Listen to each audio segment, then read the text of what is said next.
Hello friends, how are you today? I hope you're doing well. Today I wanted to come to you to continue the discussion on dismantling the dark world. And I wanted to talk to you today a little bit more about child actors. I made a video a few days ago about the Nickelodeon Corporation, and it made me think of child actors in general. And they are interesting because they really do expose a lot of what is wrong with Hollywood. When it comes to celebrity, people often think whatever they're up to, whatever they have to do, whatever they get to do, and whatever they are doing, it's worth it. They deserve it. They're taking it, whatever it is, because of how much money they make. But when you think of all of the trappings and the requirements of a celebrity, when you think of the person being 8 years old as opposed to 28, it becomes a lot more sinister. It becomes a lot more stressful. It's a lot less appealing when you think of it as a kid. Anything like all of the press junkets, the long hours, traveling across the world, going to these shows, none of that seems as interesting, fun, or worth it when you think about a person who is underage, particularly a young child doing it. Now, there are a lot of reasons why little kids enter the industry. There are children, and I've heard a lot of stories about this, particularly with actors, where they, as a young boy or girl, they saw somebody with money and they asked him how they got the money, or they found out how the person got the money and they saw that it was through acting, and they pursued the business because of that. Now, those people are usually pretty messed up. They're usually kind of dirty, and they're usually have some issues with their personal lives because they entered into the industry for the wrong thing. And a lot of these people are really good actors, but their heart was not in the right place, even as a young child. So that goes to show you that people kind of are who they are when they get here. There are also the type of people who have the interest in the artistry of it, in the performance part of it, and then they realize that the actual Hollywood world that they have to live in order to do that is sinister. It's full of assaulters, molesters, things like that, and they don't know how to get out because they've already made a ton of money. And the people who I have the most sympathy for are the people who were forced into it by their families. And I have a great deal of compassion. I have a great deal of compassion for any child. I don't care how old you are now.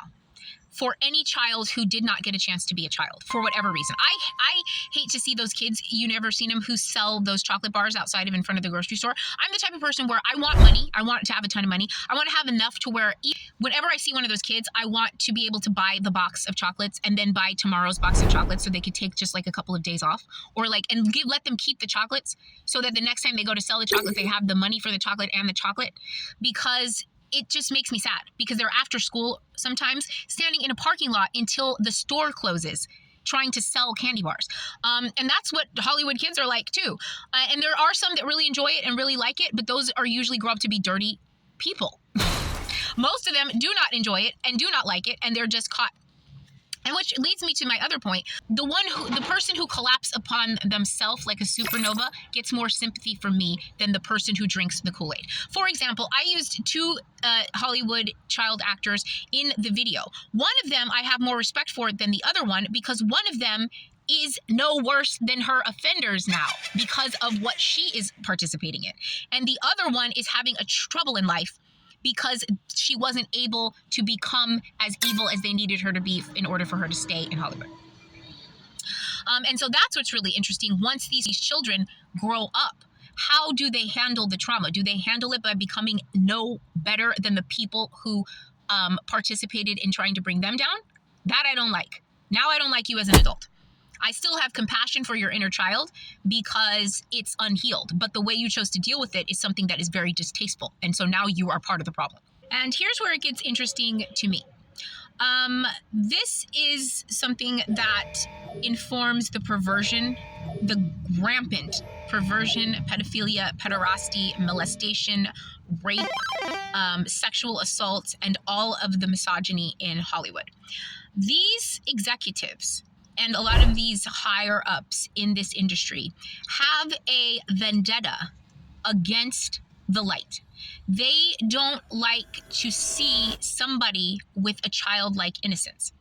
So they go out of their way to try and destroy it. They like to wipe the smile off of a young person's face, and they like to see the light drain from their eyes.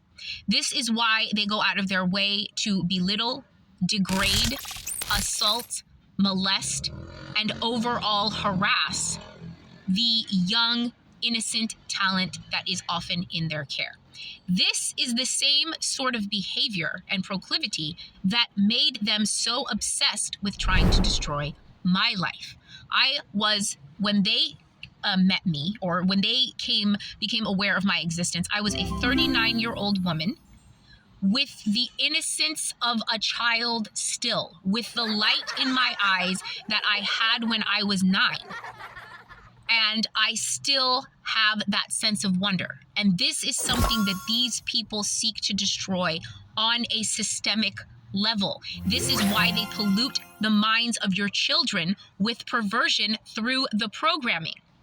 So all of these people that have done such a good job of brainwashing and destroying the light of many, many young people over the years became obsessed with doing that with me. And it is an impossible feat for a bunch of fucking idiots, and that's why they lost everything that they have, including all their money. But I'm not going to go into that too deeply. Because what they didn't know is that there is something as fierce as my innocence protecting it. And it lives within me. And they fucked. Sorry. Sorry. And there it is. And the difference between me and all of the other people that they tried this on is that I am not on their payroll. I didn't sign a contract giving my likeness or any part of myself to them. And they thought that they owned the world, that they were bigger than God, that they could ghost the Holy Ghost, that they could dust the maker of this planet and just say, F you, we're going to do what we want to do. We're going to break all the rules and we're still going to get away with it. Absolutely fucking false. This is exactly why they lost.